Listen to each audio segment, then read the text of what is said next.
Magandang gabi po sa lahat. Tayo nagbabalik ulit dito sa ating munting channel, Samuel Soriano TV29, para magpa-discuss ulit ng another coins kung magkano na ang kanyang presyo sa mga online selling natin. Ayan po. Magandang gabi po sa ating mga subscriber. Ayan. Magpapasalamat lamang tayo sa ating mga subscriber. Maraming salamat po sa lahat ng aking mga subscriber. Lalo-lalo na mga tumatangkilik dito sa aking munting channel. Thank you so much sa inyo. Sa lahat po ng inyong suporta, maraming salamat sa inyong lahat. Maraming salamat din sa sumusuporta doon sa aking FB page, Samuel Soriano. Lahat po na nakapalo doon sa aking FB page, Samuel Soriano, ay maraming salamat. Lalo-lalo na yung mga nakapalo sa akin doon ay thank you so much. At yung mga nagsesend ng star ay maraming salamat sa inyo dyan. Ayan. Maraming salamat po sa pagtangkilik po dyan sa aking FB page. Ayan. Yung mga nagtsatsaga pong nanonood ay maraming salamat po. About coins din po dyan ang ating topic po kung magkano na ang kanilang mga halaga.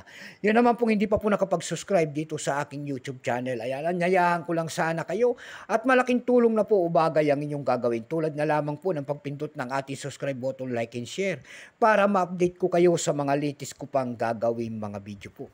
Mayroon na naman tayong pag-uusapang barya guys at ito po ay 25 centimos year 2000.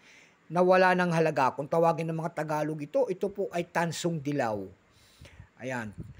25 centimos po, nakapaloob po sa BSP series. Ayan, pagkatalikod po niyan, makikita nyo ang year. Imahe po ng year 1993. Ang pagtatag ng ating Bangko Sentral and then Catwheel po. Diyan po bumabase ang ating mga kolektor kung anong reverse o dayang isang coins. And Bangko Sentral ng Pilipinas. Bago tayo magsimula sa ating talakayan, ayan, kilalanin mo muna natin siya para makita natin ang kanyang presyo. Issue po niyan ay Philippines, Period Republic, 1946 up to date po. Type nito Standard Circulation Coins years, 1995 hanggang 2003. Ayan. 1995 hanggang 2003 lamang ang inilagay dyan at ito ay hindi namamagnet. Yun naman year 2003 hanggang 2017 yung po ay namamagnet. Ibinukod ang magkabilang panig kasi po magkaibang materialis ang ginamit. Pero totally ang years nitong BSP na ito mula 1995 hanggang 2017. Ang hard to find po dito ay year 2006 ang ating hinahanap, 2005 semi-hard to find at saka 2008. Ayan po. Bago tayo magsimula sa ating talaking, kilalanin mo muna natin siya para makita natin ang kanyang presyo. Issue po, Philippines po.